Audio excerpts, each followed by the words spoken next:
Alhamdulillah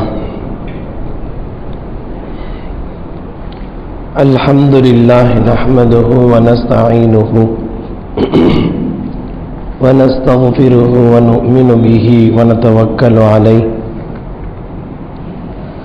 wa na'udzu billahi min shururi anfusina wa min sayyiati a'malina. من يهده الله فلا مضل له ومن يضلله فلا هادي له ونشهد أن لا إله إلا الله وحده لا شريك له ونشهد أن سيدنا ونبينا ومولانا محمدا عبده ورسوله أرسله بالحق بشيرا ونذيرا. أما بعد فقد قال الله تبارك وتعالى في القرآن العظيم والفرقان المجيد: أعوذ بالله من الشيطان الرجيم. بسم الله الرحمن الرحيم. إن الله وملائكته يصلون على النبي يا أيها الذين آمنوا صلوا عليه وسلموا تسليما. اللهم صل على سيدنا محمد وعلى آل سيدنا محمد وبارك وسلم عليه. اللهم صل على سيدنا محمد وعلى آل سيدنا محمد وبارك وسلم عليه. اللهم صل على سيدنا محمد وعلى آل سيدنا محمد التي قرنت البركة بذاته ومحياه وتعطرت اللوالم بطيب ذكره ورياه. அல்லாஹ்வின் மகத்தான பேரருளால் ஷாபானுடைய இறுதி வாரத்தில் ஓரிரு நாட்களில் புனிதமான ரமலானை எதிர்பார்த்த சந்தோஷத்தில் நாம் எல்லாம் இந்த ஜும்ஆவை அடைந்திருக்கிறோம். அல்ஹம்துலில்லாஹ் ஹம்தன் கஸீரன் தொய்யிபன் முபாரக்கன் ஃபீ. ரமலான் வரப்போகிறது என்று சொன்னால் ஒரு இனம் புரியாத சந்தோஷமும் குதூகலமும் நம்முடைய இதயங்களில் உள்ளங்களில் பிரவாகம் எடுக்க வேண்டும். இதுதான் நம்முடைய முன்னோர்களின் பண்பாடு. இதோ புதுசா ரம்ஜான் வரப்போகிறதே, வழமையாக வருகிற ரம்ஜான் தானே, வழக்கம் போல கஞ்சி காய்ச்சுவார்கள் அப்படித்தானே, சகர் செய்வோம் அப்படித்தானே என்பதல்ல. ரமலான் வரப்போகிறது என்றால் ஒரு தனிப்பட்ட சந்தோஷம் நமக்குள் வர வேண்டும். நம் இல்லங்களில் ஒரு திருமணம் நடக்க போகிறது என்றால் குடும்ப உறுப்பினர்கள் அத்தனை பேருக்கும் ஒரு தனிப்பட்ட சந்தோஷம் ஏற்படுவதை பார்க்கிறோம். குடும்பத்தில் ஒரு வீட்டில் குழந்தை பிறந்து விட்டதென்றால் ஒரு குழந்தை பிறப்பை வைத்து குடும்ப உறுப்பினர்கள் அத்தனை பேருக்கும் ஏற்படுகிற ஒரு சந்தோஷத்தை போல் அல்ல ஒரு நிகழ்ச்சி, ஒரு விசேஷ காரியம் ஒரு இடத்தில் நடக்க போகிறது என்றால் அதை சார்ந்தவர்களுக்கு ஏற்படுகிற சந்தோஷத்தை காட்டிலும் ரமலான் வரப்போகிறது என்றால் லா இலாஹ இல்லல்லாஹ் முஹம்மது ரசூலுல்லாஹ் என்ற கலிமாவை மொழிந்த அத்துணை பேருக்கும் ஒரு இனம் புரியாத சந்தோஷம் நமக்குள் ஏற்பட வேண்டும். அப்படி ஒரு மிகச் சிறந்த சந்தோஷத்தை நமக்குள் பகிர்ந்து கொள்ளவும் வேண்டும். அல்லாஹ் அதற்கு தௌஃபீக் செய்வானாக.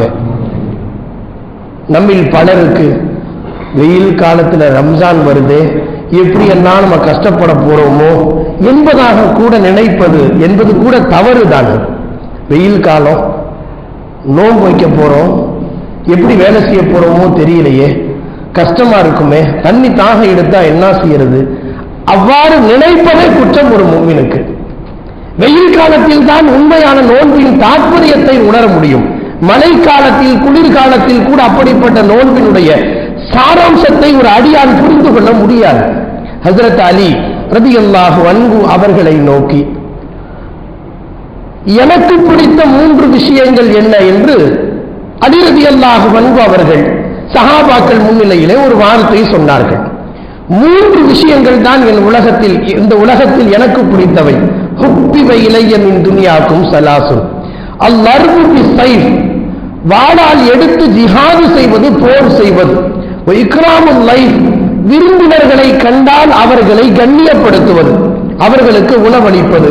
வஸ்ஸௌம பிஸ்-ஸைஃப், கோடை காலத்தில் நோன்பு வைப்பது எனக்கு பிடிக்கும் என்றார்கள் அலி ரலியல்லாஹு அன்ஹு. அதென்ன கோடை காலத்தில் வெயில் காலத்தில் நோன்பு வைக்கிறது, அது என்ன சந்தோஷம்? அப்போதுதான் உண்மையான பசித்திருத்தல் தாகித்திருத்தலின் அடையாளத்தை நாம் உணர முடியும். நோன்பு வச்ச மாதிரியே தெரியலையே, களைப்பு தெரியலையே, இதல்ல நோன்பு.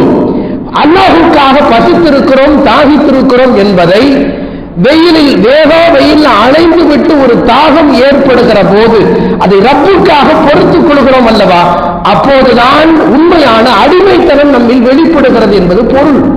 எனவே வெயில் காலத்தில் நோன்பை அடைவது என்பதுதான் உண்மையான நோன்பின் சாராம்சத்தை நாம் பெறுகிறோம் என்பதாகும். அதற்கான ஒரு சூழல் தான் நமக்கு இப்போது ஏற்பட்டிருக்கிறது. அச்சோ, வெயில் காலத்துல போய் நோன்பு வைக்கிறது, வெயில் காலம் வந்துருச்சு என்ன கஷ்டமாக போகிறதோ என்பதாக ஒரு முஃமின் நினைக்க கூடாது. அல்லாஹ் அதற்கு தௌஃபீக் செய்வானாக. ரமலானை நாம் இப்போது எப்படி பயன்படுத்த வேண்டும் என்கிற ஒரு அழகான திட்டமிடல் நமக்குள் இருக்க வேண்டும். போகிற போக்கில் வருகிற நேரத்தை நாம் பயன்படுத்திக் கொள்ளலாம் என்பதல்ல ரமலான் என்பது. ஒரு சீசன் காலம் அது. அந்த சீசன் காலத்தை எப்படி பயன்படுத்த வேண்டும் என்பதற்கான ஒரு நேர திட்டமிடல், ஒரு கால திட்டமிடல் நம்மிடத்தில் இருக்க வேண்டும். மற்ற மாதங்களை போலல்ல. கல்யாணம் நடக்க போது ஒரு வீட்டுலன்னா நாளைக்கு கல்யாணத்தை வச்சு இன்னைக்கு யாரும் பத்திரிகை கொடுக்க மாட்டாங்க. நாளைய தினம் கல்யாணத்தை வச்சு இன்னைக்கு யாரும் மண்டபத்தை புக் செய்ய மாட்டார்கள். ஒரு திருமணம் நடக்க போகிறது என்றால் 3-4 மாதங்களுக்கு முன்பே மண்டபம் புக்கிங் செய்யறதிலிருந்து சமையலறை புக்கிங் செய்வதில் இருந்து என்னென்ன ஏற்பாடுகள் என்று ஒரு நீண்ட பெரும் திட்டமிடலோடு ஒரு குடும்ப உறுப்பினர் செயல்படுவதை காட்டிலும் ரமலான் வரப்போகிறது, வருகிற போது பார்த்துக் கொள்ளலாம் என்று நாம் கருதக்கூடாது. ரமலான் வருவதற்கு ஓரிரு மாதங்களுக்கு முன்பிருந்து அதற்கான இந்த ரமலானை நாம் எப்படி பயன்படுத்த வேண்டும், அதை நாம் எப்படி நேரங்களை சரியான முறையில் நாம் திட்டமிட்டுக் கொள்ள வேண்டும் என்பதற்கான திட்டமிடல் ஒரு பெரும் சந்தோஷத்தோடு எதிர்பார்க்க வேண்டும். அப்படித்தான் நபி ஸல்லல்லாஹு அலைஹி வஸல்லம் எதிர்பார்த்திருந்தார்கள். அல்லாஹும்ம பாரிக் லனா ஃபீ ரஜப வ ஷஅபான் வ பல்லிக்னா ரமலான், ரஜப் ஷஅபானில் பரக்கத் செய்வாயாக, ரமலானை அடைய செய்வாயாக என்று ஸல்லல்லாஹு அலைஹி வஸல்லம் சொன்ன வார்த்தையினுடைய சாராம்சம் அதுதான். ரமலானுக்கு ஒரு 2 மாதங்களுக்கு முன்பிருந்து ரஜபு ஷாபானிலும் சேர்த்து பரக்கத் செய்வாயாக. பரக்கத் பொருந்திய மாதம் என்பது ரமலான் தான். அந்த ரமலானினுடைய பரக்கத்தை நாங்கள் அதற்கு முன்பிருந்து அடைவதற்காக ஸல்லல்லாஹு அலைஹி வஸல்லம் ரமலானை அடைய செய் என்று நபி ஸல்லல்லாஹு அலைஹி வஸல்லம் 2 மாதங்களுக்கு முன்பிருந்து ஒரு பெரும் சந்தோஷத்தோடு எதிர்நோக்கி காத்திருந்தார்கள். சஹாபாக்கள் அப்படித்தான் காத்திருந்தார்கள். எனவே காலங்கள் கடந்து விட்டது, இன்னும் ஓரிரு நாட்கள் இருக்கின்றன. ரமலானை எப்படி நாம் கழிக்க போகிறோம்? கடந்த பறிகொடுத்து விட்ட ரமலானை காட்டிலும் இந்த ரமலானை எப்படி நாம் இந்த நேரங்களை திட்டமிட வேண்டும்? எனவே அதற்கான ஒரு நேர திட்டமிடல், ஒரு டைம் டேபிள், நம்முடைய நேரங்களிலே அமல்களை செய்வதற்கான ஒரு முனைப்பு காட்டுதல், அதுவெல்லாம் இப்போது தேவை. அப்படித்தான் நம்முடைய சஹாபாக்கள் நபி ஸல்லல்லாஹு அலைஹி வஸல்லம் அந்த வழிகாட்டுதலை எடுத்துக்கொண்டார்கள். எனவே ரமலான் நெருங்கிவிட்ட இந்த சமயத்தில் ஸல்லல்லாஹு அலைஹி வஸல்லம் பெரும்பாலும் ரமலான் நெருங்கிவிட்டால் இந்த ஷாபான் மாதத்தினுடைய கடைசி வாரத்தில் சஹாபாக்களுக்கு உபதேசம் செய்வார்கள். எதிர்வருகின்ற ரமலானை நீங்கள் எப்படி கழிக்க வேண்டும் என்பதற்காக ஆர்வமூட்டுகிற வார்த்தைகளை எல்லாம் சொல்லுவார்கள். அந்த ஆர்வமூட்டல் அவர்களுக்கு எவ்வளவு தூரம் ஒரு பெரிய முனைப்பு காட்ட தூண்டி விடுவார்கள் என்றால் அவர்கள் தங்களுடைய இரவெல்லாம் பகல் பொழுதாக மாறிவிடும். பகலெல்லாம் அவர்கள் தன் ரப்போடு அழுகுவதிலும் கெஞ்சுவதிலும் தங்களுடைய நேரங்களை கழிக்க துவங்கி விடுவார்கள். அப்படிப்பட்ட ஆர்வமூட்டுகிற வார்த்தைகளை தான் நபி ஸல்லல்லாஹு அலைஹி வஸல்லம் சொல்லுவார்கள் என்று சல்மான் ஃபாரிஸி ரலியல்லாஹு அன்ஹு கூறுகிறார்கள். ஷாபானுடைய ஒரு நாள், ஷாபானுடைய கடைசி நாள், அடுத்த நாள் ரமலான் எங்கள் நெருங்கி இருக்கிறது. அந்த சமயத்தில் ஸல்லல்லாஹு அலைஹி வஸல்லம் எங்களை பார்த்து கதபனா ரசூலுல்லாஹி ஸல்லல்லாஹு அலைஹி வஸல்லம் மின் ஆகிரி யௌமி மின் ஷாபான் ஷாபானுடைய கடைசி நாள் எங்களுக்கு உபதேசம் பண்ணாங்க. அதில் எந்தெந்த ரமலானை எப்படி பயன்படுத்தணும் என்பதை பற்றியெல்லாம் ஒரு அழகான உபதேசங்களை, நீண்ட உபதேசத்தை ஸல்லல்லாஹு அலைஹி வஸல்லம் எங்களுக்கு கற்றுத் தந்தார்கள் என்று சல்மான் ஃபாரிஸி ரலியல்லாஹு அன்ஹு சொல்வதன் மூலம் இந்த ரமலானை எப்படி கழிக்கப் போகிறோம் என்பதற்கான ஒரு அழகான, ஒரு முறைப்படுத்தப்பட்ட திட்டமிடம் நமக்குள் இருந்தால் அழகாக பயன்படுத்துகிறோம் என்பது பொருள். சீசன் காலத்தை, அப்படித்தான் நேரத்தை ஒரு வியாபாரி திட்டமிடுவார். ஒரு வியாபாரி சீசன் வருகிறது என்றால், நிறைய வருமானத்தை ஈட்டப் போகிறோம் என்றால், அதற்காக ஓரிரு மாதங்களுக்கு முன்பிருந்தே ஒரு கொள்முதல் செய்வதற்கு செய்யப்படுகிற முயற்சியை போல இருக்கிற ஆட்களை விட கூடுதலாக ஆட்களை சேர்த்து எப்படியெல்லாம் இந்த வருடத்தினுடைய வியாபாரத்தின் வருமானத்தை கூட்டிக் கொள்வதற்கான முயற்சி என்ன என்றெல்லாம் அவர் திட்டமிடுவதை போல, ரமலான் என்பது நன்மைகளை அள்ளிக் கொள்வதற்கும் அல்லாஹ்வின் ரஹ்மத்தை பெறுவதற்கான ஒரு சீசன் காலம். அந்த சீசனை நாம் எப்படி பயன்படுத்துகிறோம் என்பது முக்கியம். எனவே ரமலானுக்கான சில டிப்ஸுகளை மட்டும் இப்போது அடியனுடைய சிந்தனையில விஷயங்களை தங்களுடைய கவனத்திற்கு நான் கொண்டு வருகிறேன். ஒன்றாவது, ரமலான் மாதத்தை எந்த வருடத்து மாதத்தினுடைய எந்த 11 மாதத்திலும் கிடைக்கப்பெறாத ஒரு வாய்ப்பு ரமலானில் மட்டும்தான் நமக்கு தஹஜ்ஜுத் நசீபாகிறது. மற்ற மாதங்களில் வாய்ப்பு பெறுபவர்கள் பெரும் பாக்கியசாலிகள் இல்லையா? ஃபஜ்ரே பல பேருக்கு ரொம்ப கஷ்டமா இருக்கு. மற்ற மாதங்களில் 5:30 தாண்டி கீழே இறங்கிருச்சுன்னு சொன்னா பல பேருக்கு ஃபஜ்ர் கண்ணா ஆகிவிடுவதை பார்க்கிறோம். சூரியன் எப்போது உதித்தது என்றே தெரிய நினைவிற்கு வருவதில்லை. ஆனால் ரமலான் அப்படி அல்ல, யாருக்கும் பெரும்பாலும் ஃபஜ்ர் கல்லா ஆகிற சூழல் ஏற்படுவதில்லை. இன்னும் சொல்ல போனால் ரமலானில் மட்டும்தான் 30 நாட்களின் தஹஜ்ஜுத்தையும் நிறைவாக பெறுகிற வாய்ப்பு. அறிந்தோ அறியாமலோ சஹர் செய்வதற்கு எழுகிற போது அதே சாக்கில் நமக்கு தஹஜ்ஜுடைய பாக்கியத்தை நாம் பெற்றுக் கொள்கிறோம் அல்லவா? எனவே நாம் இப்போது உறுதி கொள்வோம், இந்த வருடத்தினுடைய ரமலானில் 30 நாட்களின் தஹஜ்ஜுத்தையும் நிறைவாக நான் தொழுது முடிப்பேன். அதற்கான தௌஃபீக்கை அல்லாஹ் நமக்கு செய்வானாக. ஏனென்றால் தஹஜ்ஜுத் என்பது வலிமார்கள், சாலிஹீன்கள், அல்லாஹ்வை நெருங்கி வாழ்ந்தவர்களுக்கான வழமையான இபாதத். நபி ஸல்லல்லாஹு அலைஹி வஸல்லத்திற்கு கடமையாக்கப்பட்ட அந்த இபாதத், அதனுடைய சிறப்புகள் குறித்தெல்லாம் நாம் நிறைய கேள்விப்பட்டிருக்கிறோம். ஆனாலும் நமக்கு வாய்ப்பு கிடைக்கிறதா என்றால் பெரும்பாலும் நம் இன்றைக்கு அவசர உலகில் இரவெல்லாம் நைட் ஷிஃப்ட், டே ஷிஃப்ட் நம்ம பழகின பழக்கத்தில் அந்த தஹஜ்ஜுத்தை நாம் இழந்து விடுகிறோம். ரமலான் சஹருக்கு எழுவதன் காரணமாய் நமக்கு அந்த தஹஜ்ஜுத் கிடைத்து விடுகிறது. 30 நாட்களின் தஹஜ்ஜுத்தையும் நாம் அது எந்த வகையிலும் தவற விட்டு விடாமல் நிறைவாக பயன்படுத்திக் கொள்ள வேண்டும். அல்லாஹ் அதற்கு தௌஃபீக் செய்வானாக. ஒன்றாவது. இரண்டாவது செய்தியாக, ரமலான் மாதத்தில் வருவதற்கு ஓரிரு நாட்களுக்கு முன்னால் நம்முடைய உறவினர்கள் யாரெல்லாம் இருக்கிறார்களோ, நம்முடைய தெரிந்தவர்கள், தெரிந்த நட்பு வட்டாரங்கள் அத்துணை பேருக்கும் ஒரு போன் செய்து, இந்த ரமலான்ல எங்களுக்காக துஆ செய்யுங்க, நாங்கள் உங்களுக்காக துஆ செய்கிறோம், ஒரு நல்ல வார்த்தையை சொல்லி ஏதாவது முன்பின்னாக உங்களிடத்தில் நடந்திருந்தால் எங்களை மன்னித்துக் கொள்ளுங்கள், இப்படி சொல்லிவிட்டால் அவர் தஹஜ்ஜுதிலோ இஃப்தாரிலோ அல்லது பிற சமயங்களிலோ அவர் கேட்கிற துஆவில் நமக்கும் ஒரு பங்கு அறிந்தோ அறியாமலோ கிடைத்துவிட வாய்ப்பு இருக்கிறது. யாருக்கு தெரியும்? துஆ கபூலாகிற சமயத்தில் அவர் கையேந்தி இருக்கலாம், அவருடைய துஆ கபூலாகி விடலாம். எனவே பிறரிடத்தில் துஆவை பெறுவதற்காக இந்த ரமலானின் ஓரிரு நாட்களுக்கு முன்னால் நமக்கு அறிமுகமான அத்தனை பேருக்கும் ரமலானின் செய்தியை பரிமாறுகிறோம்னு வாட்ஸ்அப் செய்தி போடுறதில்லை, ஒரு நேரில் தகவலாக, நேரடி தகவலாக ஒரு முசாஃபஹா செய்து, இந்த ரமலான நல்ல முறையில் கழிக்கிறதுக்காக துஆ செய்யுங்க, நானும் உங்களுக்காக துஆ செய்கிறேன், நீங்களும் எங்களுக்காக துஆ செய்யுங்க சொல்லலாம் அல்லவா? இது என்ன கூச்சம் இருக்கிறது? அல்லாஹ் அதற்கும் தௌஃபீக் செய்வானாக. மூன்றாவது செய்தியாக, ரமலான் வந்து விட்டதென்றால் குறிப்பாக இந்த இஃப்தாருடைய நேரத்தை எப்போதும் வழமை போல இன்னைக்கு என்ன டிஷ், போனைக்கு நேற்றைய டிஷ்ஷை விட இன்னைக்கு எக்ஸ்ட்ரா என்ன டிஷ் இருக்கு என்பதை பற்றியே நம்முடைய நேரங்களும் சிந்தனைகளும் சுழன்று எவ்வளவு காலங்கள் தான் இஃப்தாரை வீணடித்துக் கொண்டிருப்போம்.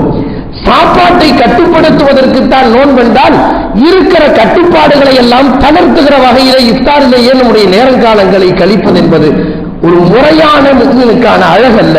எனவே கிடைத்ததை உண்போம். நேற்று சமோசா, இன்னைக்கு வடை, நாளைக்கு என்ன போனா கடல் பாசியா, அந்த வடையா இந்த வடையா, இதை பற்றியே நம்முடைய சிந்தனைகள் யதார்த்த வாழ்க்கையிலே சுழன்று கொண்டிருக்கிறது.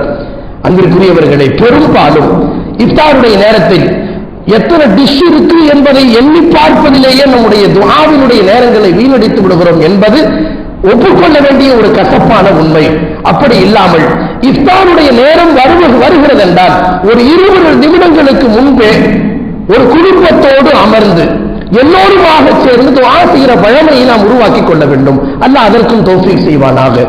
தகப்பன் துஆ செய்ய பிள்ளைகள் எல்லாம் ஆமீன் சொல்ல, கணவன் துஆ செய்ய மனைவி ஆமீன் சொல்ல, மனைவி துஆ செய்து குடும்பத்தின் மற்றவர்கள் ஆமீன் சொல்ல.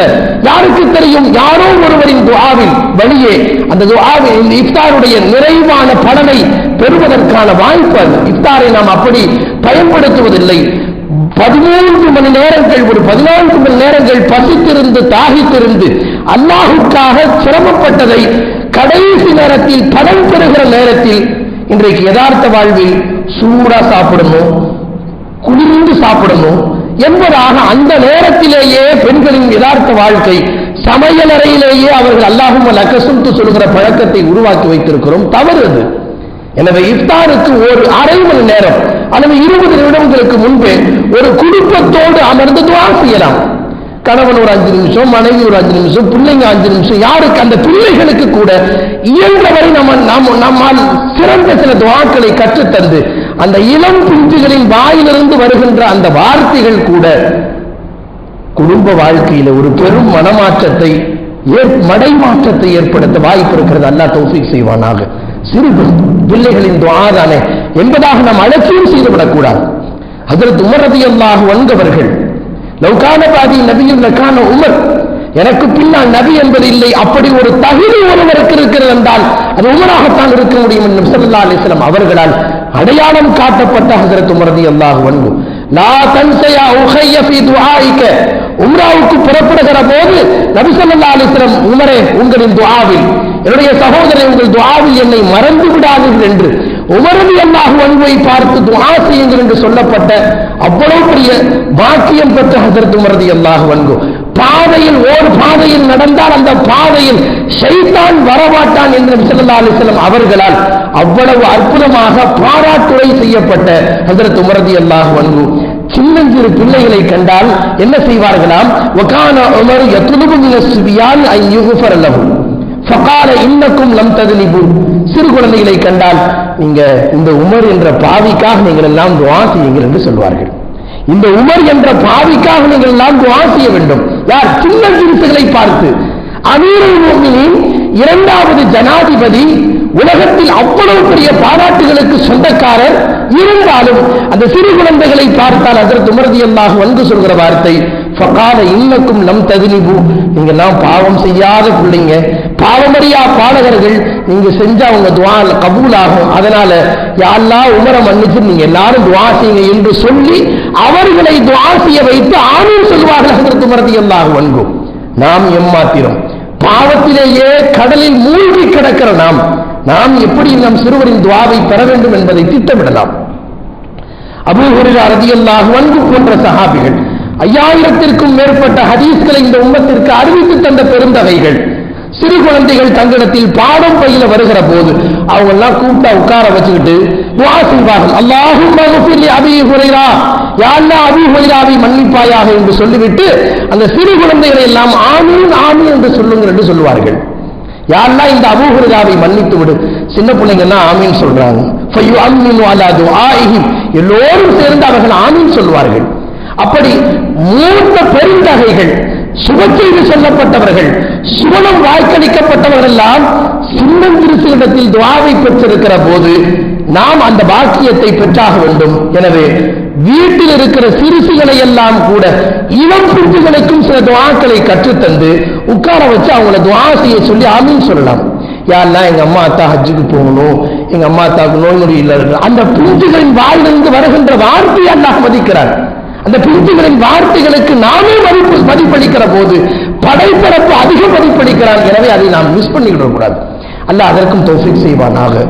அடுத்த செய்தியாக, நம் வீடுகளில் இருக்கிற சிறு பிள்ளைகளை, மற்ற காலங்களில் வெயில் காலம் பையன் பிடி பீரியட் இருக்கும், பிராக்டிஸ் இருக்கும், ப்ராஜெக்ட் இருக்கும், அதனால என் பையன் நோன்பு வச்சா ரொம்ப களைச்சு போயிடுவான், சோர்ந்து போயிடுவான் என்றெல்லாம் சொல்லி பிள்ளைகளை நோன்பு வைக்க பயிற்றுவிப்பதில் சில சமயங்களில் பெற்றவர்கள் சோடை போயிருக்கலாம் அல்லது சோம்பல் காட்டியிருப்போம். செல்லம் காட்டி இருப்போம். இப்ப எந்த ஸ்கூலும் இல்லை, எந்த காலேஜும் இல்லை, யாரும் நம்மை தடுப்பதற்கு வழியே இல்லை. வெயில போய் ரொம்ப வெந்து போயிடுவான், நொந்து போயிடுவான்னு சொல்றதுக்கெல்லாம் வழி இல்லை. வீட்டில் முடங்கி கிடக்கிறார்கள் அந்த பிள்ளைகள். 7 வயதானால் தொழுகையை பயிற்றுவிக்க வேண்டும் என்று ஸல்லல்லாஹு அலைஹி வஸல்லம் சொன்னதை போல நாம் என்ன செய்ய வேண்டும் என்றால், இப்போது அந்த பிள்ளைகளை 7 வயதை தாண்டுகிற போது நோன்பையும் பயிற்றுவிக்க வேண்டும். இதுல யாரும் இப்போ ஸ்கூல் இருக்கு, அது இருக்கு, அதனால கடைச்சு போயிடுவான்னு சொல்றதுக்கு வழி இல்லை. எனவே நாம் அந்த பிள்ளைகளுக்கு நாம் இதை பயிற்றுவிக்கலாம். 12 மணி ஆச்சு, 1 மணி ஆச்சு, அம்மா பசிக்குதுன்னு சொல்லிட்டாங்க, நோன்பு தண்ணி சாப்பாடு என்ன செய்யறது? தவறு ஒன்றும் இல்லை. ஒரு அரை நோன்பு வைத்து நன்மை கிடைத்து விட்டு போகட்டும். சின்ன குழந்தைகள் தானே, நாளைக்கு திடீர்னு அப்புறம் மறுநாள் வைக்கும் போது 3 மணிக்கு அம்மா பசிக்குதுன்னு சொன்னா தண்ணீர் குடித்து விடலாம், குடிக்கலாம், தப்பொன்றும் இல்லை. அல்லது வேறு ஏதாவது அவர்களை திசையை மாற்ற செய்யலாம். சஹாபிய பெண்கள் தங்களின் பிள்ளைகளை நோன்பு வைக்க பயிற்றுவிக்கிற போது சூரியன் மறைகிற சமயத்தில் பசிக்கிறது என்று அந்த பிள்ளைகள் அழுதால் விளையாட்டு பொருட்களை கொடுத்து கூட கவனத்தை திசை திருப்பி இருக்கிறார் வரலாறு சொல்கிறது. இதுவெல்லாம் பயிற்றுவிப்பதற்கான காலம். அச்சோ என் புள்ள ரொம்ப நொழிஞ்சு போயிடுவா, இழைச்சு போயிடுவா, இப்படியெல்லாம் செல்லம் காட்ட துவங்கி நோன்பை பயிற்றுவிக்க பழக்கப்படுத்த தவறிவிட்டோம் என்றால் கடந்து பருவடை அடைந்ததற்கு பிறகு நோன் பொய்க்காமலேயே அவர்கள் காலம் கடந்தால் பயிற்றுவிக்க பழக்கப்படுத்த தவறிய பெற்றவர்கள் குற்றவாளிகள். அல்லாஹ் நம்மை பாதுகாப்பானாக. எத்தனையோ பேர், சில பேர் இப்படி சொல்வதுண்டு, எனக்கு 60 வயசாச்சுங்க, சின்ன வயசுல நான் பழகல, இப்ப வச்சா எனக்கு ரொம்ப கஷ்டமா இருக்கு, நான் அப்ப பழகாம விட்டுட்டேன், அதனால இப்ப எனக்கு கஷ்டமா இருக்கு, நோன்பு வைக்கிறது இல்ல, பரிகாரம் தொகை கூடவே கூடாது. எனவே பழக தவறியது குற்றம் என்றால் பழக்க தவறிய பெற்றவர்களும் குற்றவாளிகள் தான். அல்லாஹ் அதிலிருந்து நம்மை பாதுகாப்பானாக. எனவே சிறு பிள்ளைகளை பழக்கப்படுத்துவதற்கான ஒரு நல்ல வாய்ப்பாக இந்த கோடை காலத்தை, விடுமுறை காலத்தை நாம் பயன்படுத்திக் கொள்வோம். அல்லாஹ் அதற்கும் தௌஃபீக் செய்வானாக. அடுத்ததாக நோன்பு காலத்தில் நாம் செய்ய வேண்டிய திட்டமிடல்களின் வரிசையில் மன் ஃபத்தர சாயிமன் கானலஹு மிஸ்ல அஜ்ரி சாயிம் ஓகமா கால் இஸ்லாம், ஒரு நோன்பாளிக்கு நோன்பு திறப்பதற்கு ஏற்பாடு செய்து கொடுத்தால் அந்த நோன்பாளிக்கு கிடைக்கிற நன்மை முழுமையாக அவருக்கு கிடைக்கும் என்று சொன்னாங்க. சில பேர் நோன்பு வைக்கிறதுக்கு யோசனை பண்ணிட்டு நோன்பாளிக்கு நோன்பு திறக்க ஏற்பாடு செஞ்சுட்டு அந்த நன்மையெல்லாம் நமக்கு கிடைச்சிரும் என்பதாக அல்ல, நாமும் நம்முடைய நோன்பை நிறைவேற்றியாக வேண்டும் என்பது வேறு விஷயம். அதே சமயத்தில் நோன்பாளிக்கு நோன்பு திறக்க ஏற்பாடுனா ஒரு நாளைக்கு கஞ்சி காய்ச்சி கொடுத்துறது, ஒரு நாளைக்கு 60 பேருக்கு சமோசா வாங்கி கொடுத்தா வேலை முடிஞ்சிடும், அப்படி அல்ல. அதுவும் பழமைதான். கஞ்சி காய்ச்சி கொடுக்கிறதோ மற்ற ஏதாவது உணவுப் பொருள் ஏற்பாடு என்பது ஒரு புறம் இருக்கட்டும். இப்படியும் நாம் திட்டமிடலாம். நம்மை சுற்றியும் நிறைய பேர் லாக்டவுன் வந்துருச்சோ வந்துருமோ என்று பயந்த நிறைய பேர் வேலையை இழந்திருப்பார்கள். நிறைய பேர் கஷ்டங்களை வெளியிலே சொல்ல முடியாமல் தவித்துக் கொண்டிருப்பார்கள். இந்த வருஷம் ரம்ஜானுக்கு என்ன செய்ய போறோமோ என்று அவர்கள் துடித்துக் கொண்டிருப்பார்கள். ஒரு மாதத்திற்கு தேவையான நோன்பு திறக்கிற பொருட்கள், நோன்பு திறக்கும் போது என்ன அதிகமா தேவை? ஒரு பேரிச்சம்பழம் தேவை, ஏதாவது ஒரு பஜ்ஜி மாவு, கடலை மாவு தேவை, அல்லது அவர்கள் பயன்படுத்துவதற்கு கஞ்சி குடிப்பதற்கு தேவையான சில பொருட்கள், மளிகை பொருட்கள், அது ஒரு மாதத்திற்கு தேவையான கிட்டு வாங்கி அந்த குடும்பத்தில் 4-5 பேருக்கு ஒரு மாசத்துக்கு எவ்வளவு ஆகும் நாம் கணக்கிடலாம். கணக்கிட்டு ஒரு குடும்பத்திற்கு அதை நாம் அன்பளிப்பு செய்யலாம். 30 நாட்களும் அவர்கள் இஃப்தாரில் உங்களின் துஆவில் ஒரு பங்கு கிடைத்து விடுகிறது. அல்லாஹ் அதற்கும் தௌஃபீக் செய்வானாக.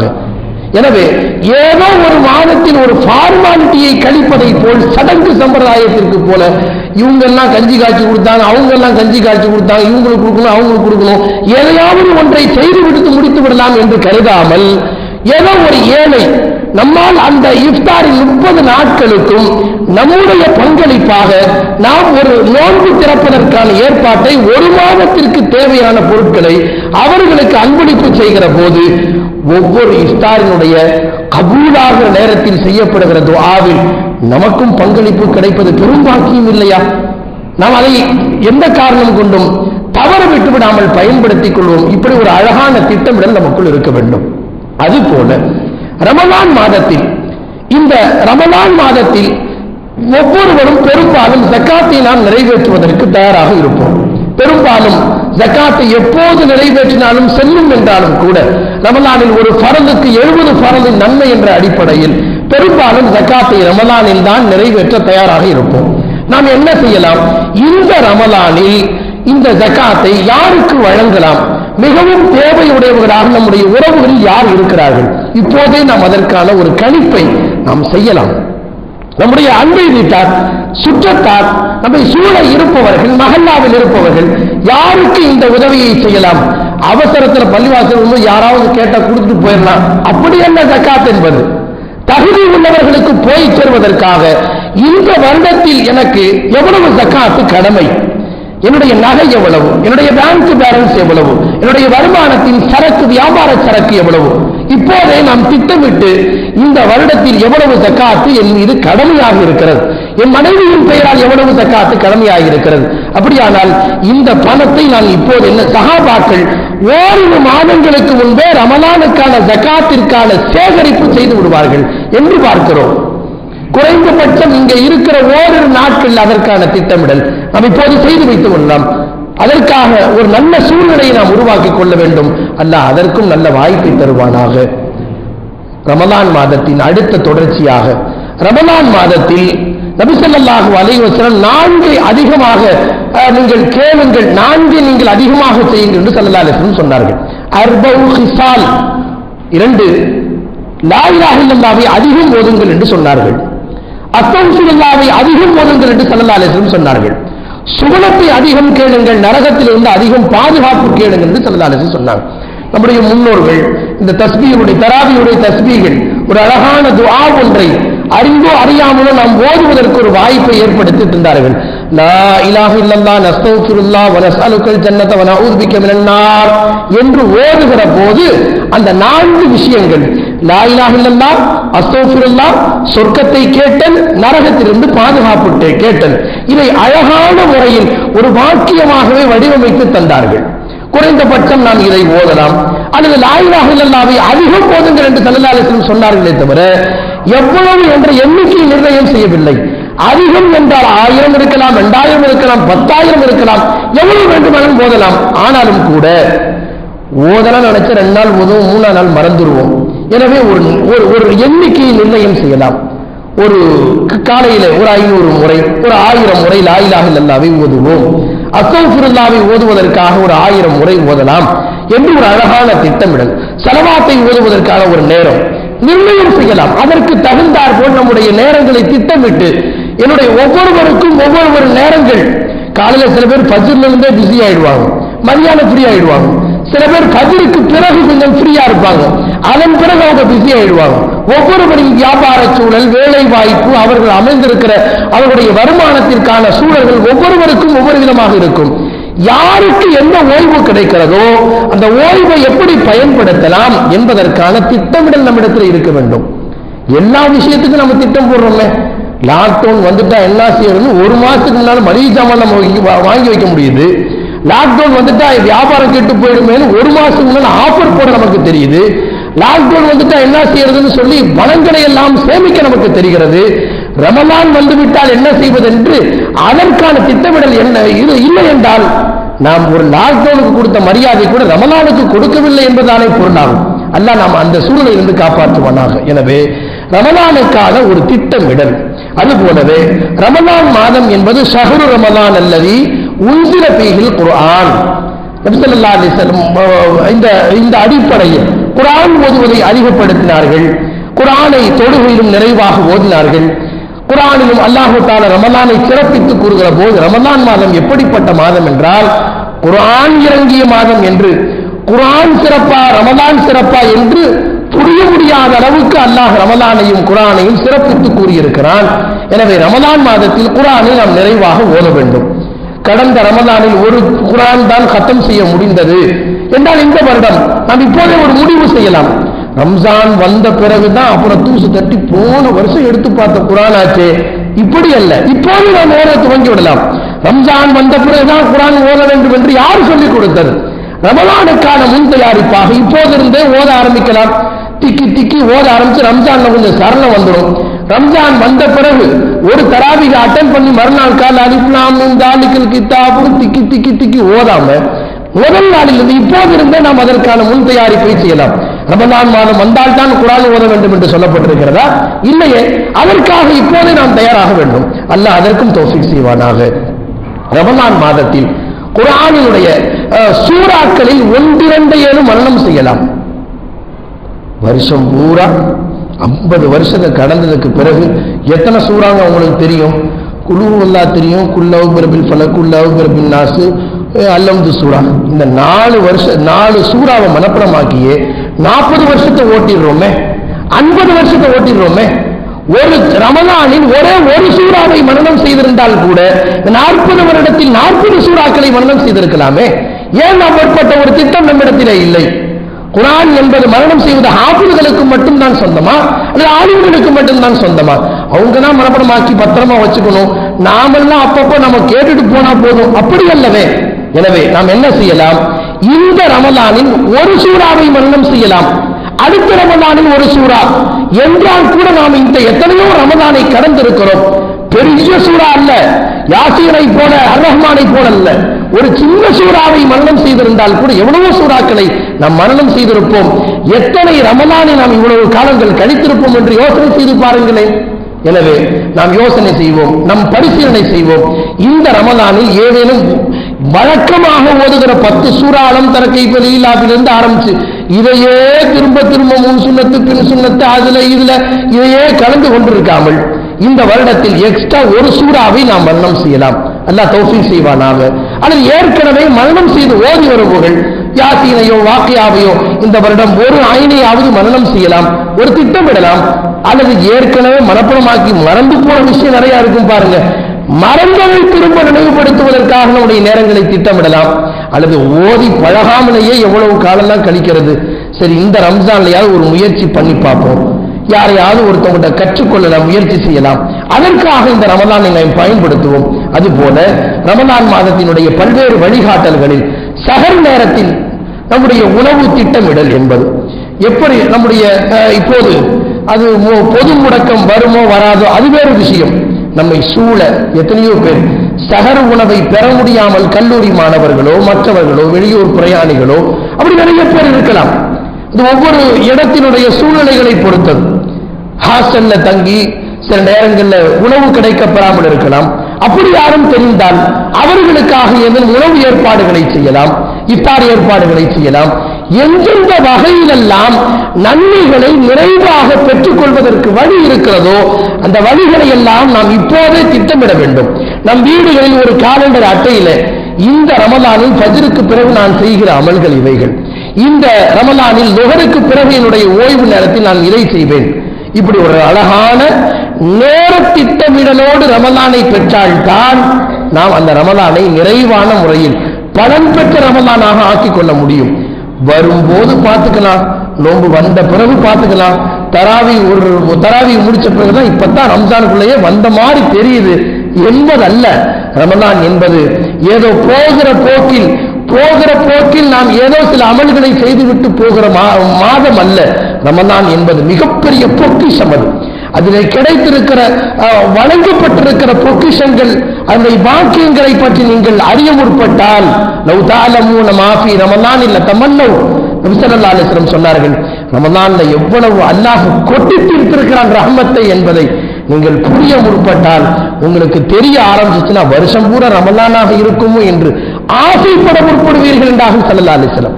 எனவே அந்த ரமலானை எந்த வகையிலும் வீண் செய்து விடாமல் இப்போது சொல்லப்பட்ட வழிகாட்டுதல்கள் அடிப்படையில் நம்முடைய நேரங்காலங்களை திட்டமிட்டு யாருக்கு எந்த நேரம் சௌகரியமாக இருக்குமோ அந்த சௌகரியமான நேரங்களை அடிப்படையாக வைத்து வாகனங்களில் போகும்போதும் வரும்போதும் தஸ்பீகளை திக்ருகளை இஸ்திக்ஃபாரை அதிகப்படுத்தலாம்.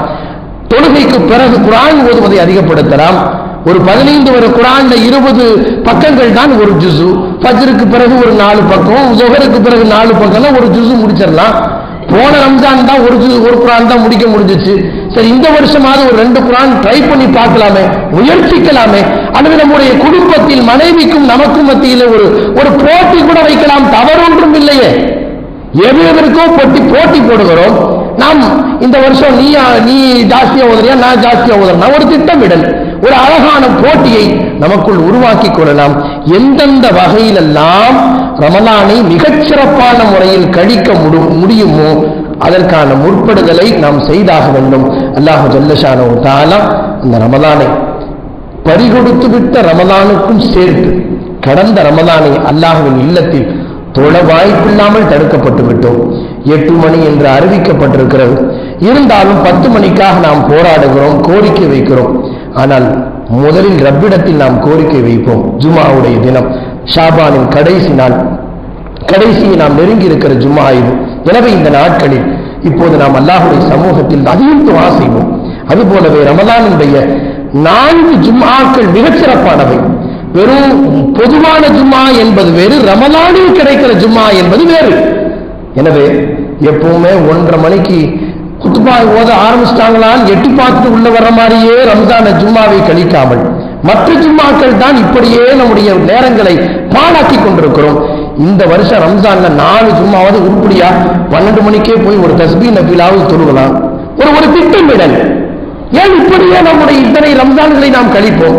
இந்த வருஷம் ரம்ஜான்ல 4 ஜும்மாவது நீண்ட நேரங்களை பள்ளியிலே கழிக்க நாம் முயற்சிக்கலாம்.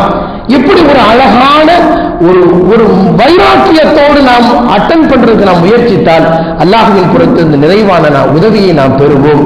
எனவே அல்லாஹ்வுடைய சமூகத்தில் கருணையுள்ள ரப்பே, இந்த ஜும்ஆவுடைய பரக்கத்தினால், கூடியிருக்கிற அத்தனை பேருடைய பரக்கத்தினாலும், எதிர்வருகின்ற ரமலானின் பரக்கத்தினாலும் 10 மணி அல்ல, எவ்விதமான கட்டுப்பாடுகள் என்ற பெயரால் நாங்கள் முடக்கப்பட்டு விடாமல், உன் இல்லத்திற்கு வருவதற்கு எவ்விதமான தடைகளும் ஏற்பட்டு விடாமல் எங்கள் அனைவரையும் காப்பாற்றி அருள் புரிவாயாக. உன்னுடைய இபாதத்திற்கு எந்தவிதமான தடைகளும் இல்லாமல், உன்னை ஒருவேளை அதிருப்திப்படுத்தி இப்படிப்பட்ட அறிவிப்புகள் வந்திருந்தால் எங்கள் மீது நீ திருப்தி கொள்கிற வரை நாங்கள் அழுகிற மக்களாக எங்களை ஆக்கி அருள் புரிவாயாக.